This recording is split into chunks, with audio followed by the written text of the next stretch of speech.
Okay, Coach. This is Mark Gahn from the Buffalo News. When NFL scouts ask you about Isaiah McDuffie, just what do you tell them? What is one thing you want them to understand about him? One, as a linebacker in the National Football League, he can run. He looks great right now. He looks awesome right now.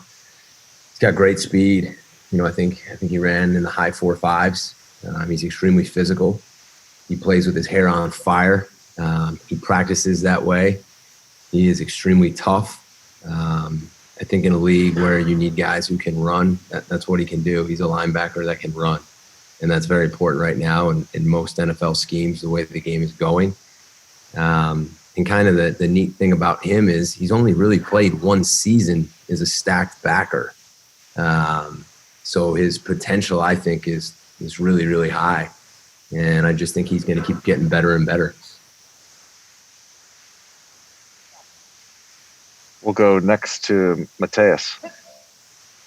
Uh, Coach, here's Mateus from Time Out Brazil. Congratulations for having the pro day this year.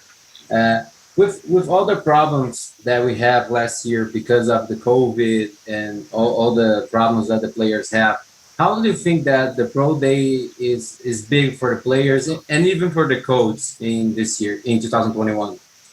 Well, I think the pro days are huge this year because there was no NFL combine.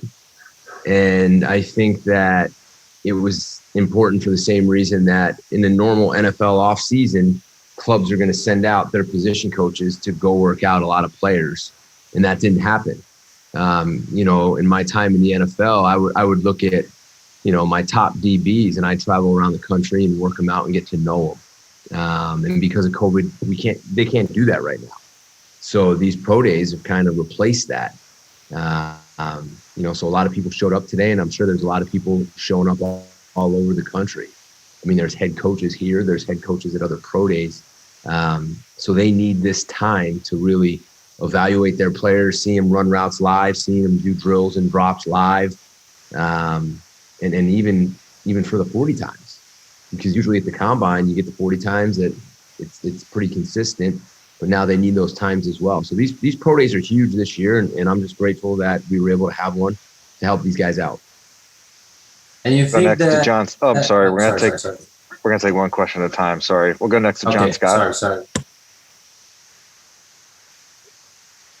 think I'm up. Coach, how have you seen Isaiah McDuffie develop over his time? And just, maybe if you didn't see him, all the way back in high school, but, seen him develop through his time here at BC? Well, I was only here for one season, right? So this is my first year here. We didn't really have spring football, so we didn't get a chance to evaluate him and teach him the scheme. Training camp was not a normal training camp. So again, my time, I haven't been around him for a very long period of time. But what I'll tell you is, for a player that didn't have a spring ball in a brand new scheme at really a new position, for a guy that really had a minimal training camp in a brand new scheme at a new position, he picked it up pretty good, and he had a really good year. And I think that's one of the most impressive things about Isaiah is he came in, he learned what he had to do, and his production was through the roof. And I mean it. I think his potential is extremely high, and he has a chance to play in that league for a long time. We'll go next to Dan. Hey, Coach, Dan Wilkenstein with the Brawl Network. I cover the Chargers out here in LA. We are potentially in need of a tight end. Talk about Hunter Longhouse's pro day, Ben, and talk about maybe his versatility and how you see him at the next level in the NFL. I think versatility is the key, and that's something people kept asking me today, and I think that's very hard to find in the NFL. You get a guy who can run routes, a huge threat in the red zone. To me, he's a problem in the red zone. But then you also get a guy on first and second down can line up as an inline tight end. You can move him around. You can put him in the backfield. You can split him out to create mismatches. I thought his workout was awesome. He ran really well. He looked big, and I thought in the position drills, I think he lit it up. It's about as good as I've seen him look. I wish we had him back. That's how good he looked. But I'm really excited for him. He is a brilliant, brilliant kid, and I say that there's not many people who are going to be able to pick up a scheme and a playbook as fast as he will.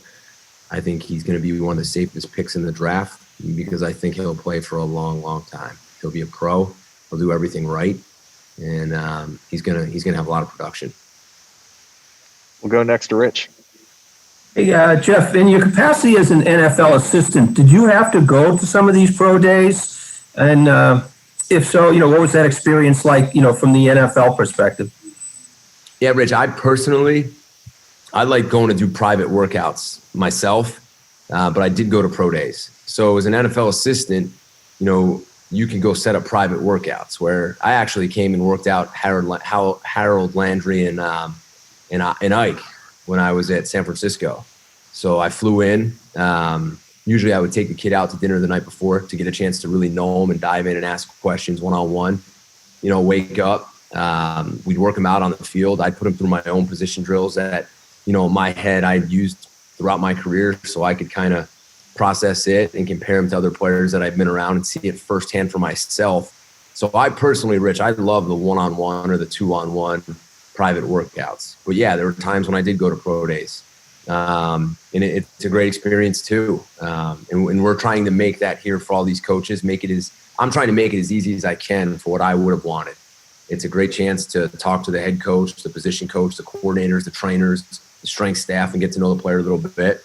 You can time them on the 40 if they choose to do so. And then, you can jump in and run the drills. I would run the drills a lot when I went to a pro day. So you kind of get the same thing. It's just sometimes there's about 100 people there and it's not as easy. But those are my experiences, Rich, and I hope it answers your question. Just a quick follow on that. I mean, the combines tend to fill the first 4 rounds. Is the purpose of a pro day is to find that diamond in the rough, that 6th, 7th round pick? It can be. At the same time, they're used to answer questions that you still may have. Do you want to see him run a certain route? Do you want to see a DB do a certain drill so you can see him move live? Did he not run his 40 at the combine? Do you need to test him at your pro day? I think it's different. Did a quarterback not throw at the combine? You want to see him throw at the pro day, who might be the first pick in the draft. I mean, that happens, right? So it's what happened at the combine. Is that kid who you're really interested in even going to do anything at the pro day? Or do you need to go to the pro day to supplement it?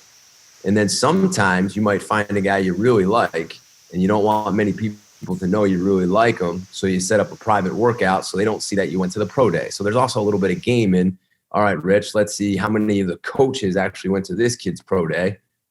Which means they probably like them. So there's a lot of strategy involved, but they're certainly good. And without the combine now, these are huge. So I'm thankful that Boston College allowed us to do the pro day. We'll go next to Nicole Yang. Hey, Jeff. Just a quick one first. If you have a rough estimate of how many teams sent scouts or reps today. Jason, do you know that off the top of your head? I can get that to everyone afterwards. I want to say it was around 40 NFL personnel.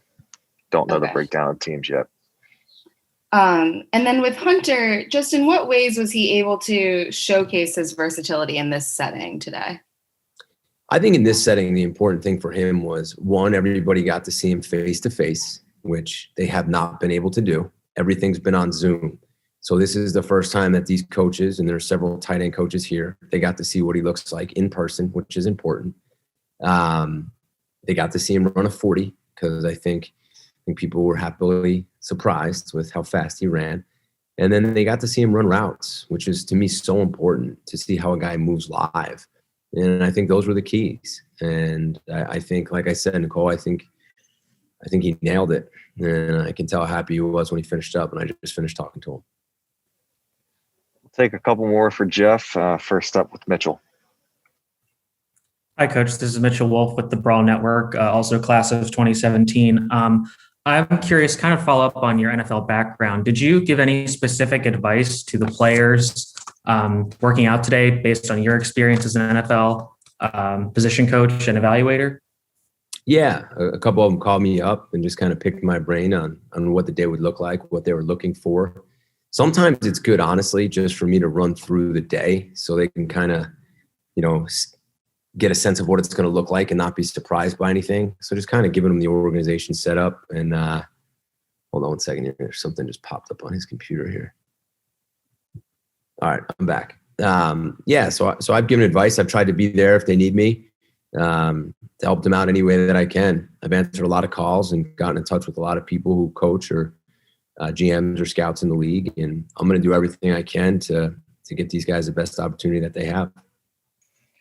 We'll go next to Andy. Hey, Jeff, I wanted to ask about Max Richardson. I know he was the heart and soul of the locker room last year. How do you think his game translates to the NFL, and what does he bring to an NFL franchise? Well, it's what I've always said about Max. I mean, Max is one of the smarter football players I've ever been around. And players like that who are instinctive like Max get on a team and they could stay there for a long time, because guys like that are very valuable. He's tough. He's competitive. He sees things extremely smart. He's one of the best practice players and meeting room guys I've ever been around. He takes everything seriously. He puts in the extra time and effort. And I'll tell you what, he looked good out there today. I think he was about 223. He looked a little quicker. I kind of joked with him and was smiling at him when he was moving around out there. He looked really good. But I think you're going to get a guy who's going to be a real pro, and you're going to get a guy who you can trust on and off the field. You're going to get a guy you trust, whether he's a starter, a backup, or a third-team guy. He's going to know the playbook. He's going to be reliable.